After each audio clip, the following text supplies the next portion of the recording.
तो मैं आपको 3 पोएम सुनाने वाली। सबसे पहले पोएम। तितली उड़ी उड़ ना सकी, तितली उड़ी उड़ ना सकी, बस में चढ़ी तो सीट ना मिली, बस में चढ़ी तो सीट ना मिली। ड्राइवर ने बोला आजा मेरे पास, ड्राइवर ने बोला आजा मेरे पास। तितली बोली हट बदमाश, तितली बोली हट बदमाश, हट बदमाश मेरा घर है पास, हट बदमाश मेरा घर है पास। तो दूसरी पोयम वो है कौवे की पोयम।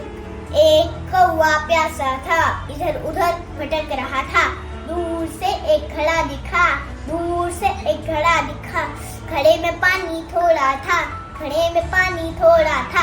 कौवे ने डाला कंकड़, कौवे ने डाला कंकड़, पानी आया ऊपर, पानी आया ऊपर। कौवे ने पिया पानी, कौवे ने पिया पानी, खत्म हुई कहानी, खत्म हुई कहानी। तो चलो दोस्तों तीसरी पोयम।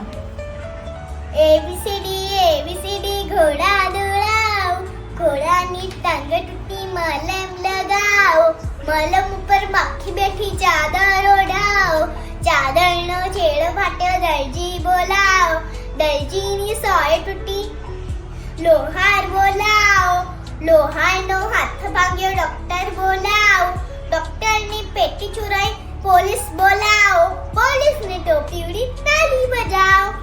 तो बाय बाय दोस्तों। लाइक सब्सक्राइब और शेयर कर देना।